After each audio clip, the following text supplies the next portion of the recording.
Tahu nggak guys? Udah 4 partai umat telah ikut pemilu di awal reformasi waktu itu. Tapi nggak ada satupun yang mampu merebut suara umat. Sehingga riwayatnya tamat. Yuk kita bahas.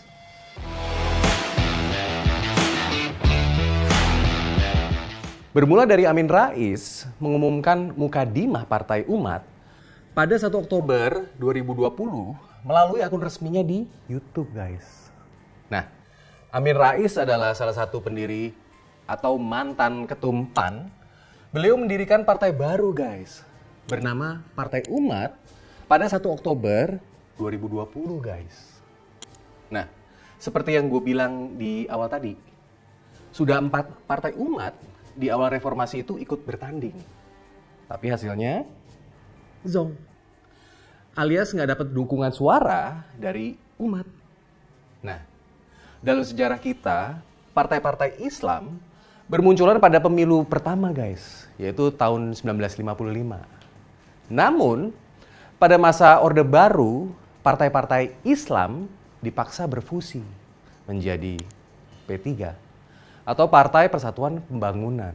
Nah, sedangkan partai-partai nasionalis menjadi PDI, Partai Demokrasi Indonesia. Tapi belum pakai nih perjuangannya ya. Nah, sehingga dari pemilu 1977 hingga pemilu 1997 hanya diikuti oleh 2 partai politik dan 1 golongan karya, yaitu P3, PDI, dan Golkar. Hasilnya, partai penguasa pada waktu itu yaitu Golkar selalu keluar sebagai pemenang, guys.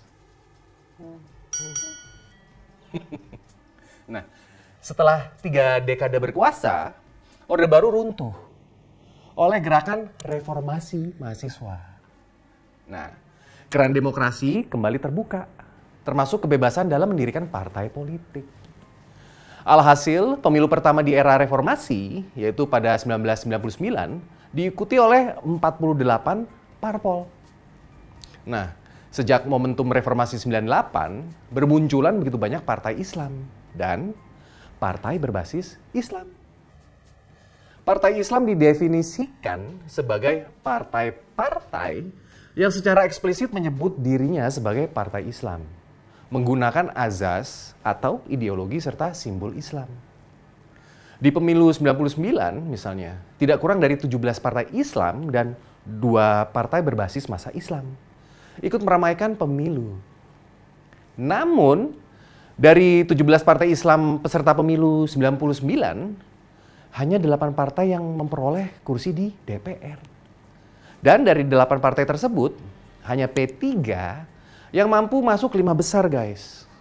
Nah, dari 17 partai Islam itu, 4 diantaranya membawa nama umat, yaitu Partai Umat Islam, terus Partai Kebangkitan Umat, Partai Nahdlatul Umat, dan yang terakhir, Partai Umat Muslimin Indonesia.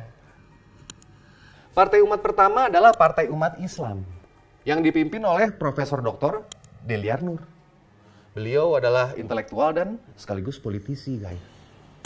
Di pemilu 99, Partai Umat Islam gagal meraih kursi di DPR. Lalu partai umat yang kedua adalah Partai Kebangkitan Umat atau PKU, yang dipimpin oleh Kiai Haji Yusuf Hashim. Beliau adalah anak dari Kiai Haji Hashim Ashari, pendiri dari Nahdlatul Ulama. Nah, di pemilu 1999, sebagian besar orang NU pada waktu itu ya cenderung memilih PKB soalnya. Sehingga PKU hanya mengumpulkan suara kurang lebih 0,28%. Sedikit, guys. Dan mendapat 1 kursi di DPR.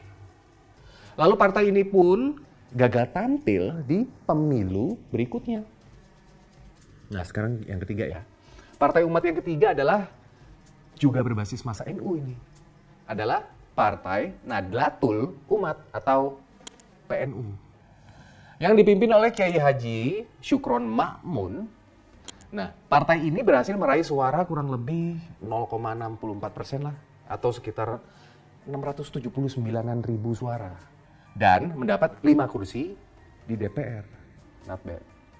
Nah, namun dengan berganti nama menjadi Partai Persatuan Nahdlatul Ummah Indonesia, partai ini malah gagal merebut kursi DPR di pemilu tahun 2004 dan 2009.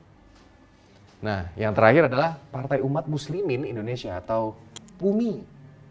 Nah, partai ini dipimpin oleh Haji Anwar Yunus. Perolehan suara PUMI di pemilu 1999 waktu itu kecil, guys.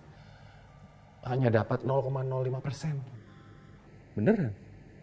Nah, yang sekarang gimana dengan Partai Umat besutan dari Amin Rais? Akankah partai ini menggerus suara dari PAN atau PKS?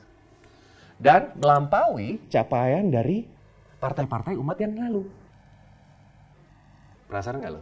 Nah, yuk kita simak pidato ketua umumnya ini. Nih, cuplikan videonya. Ya. Secara lantang mengatakan, ya kami Partai Umat, ya kami adalah politik identitas.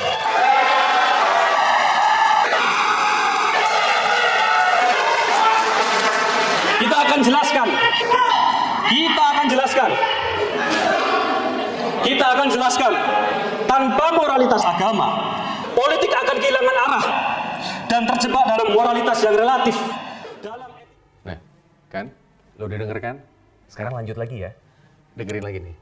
Nih, cuplikan videonya. Partai Umat juga akan membangun perjuangan dari masjid sebagaimana Rasulullah SAW melakukan setelah hijrah.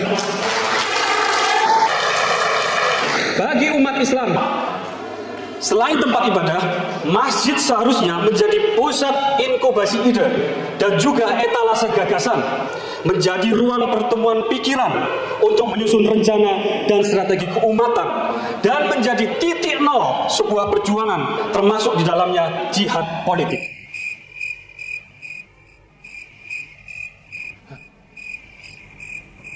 Menurut kalian, dengan branding seperti itu tadi, apakah Partai Umat besutan Pak Amin akan mendapatkan suara melebihi dari partai-partai umat pendahulunya? Ayo. Pantesan aja di ghosting sama Prabowo.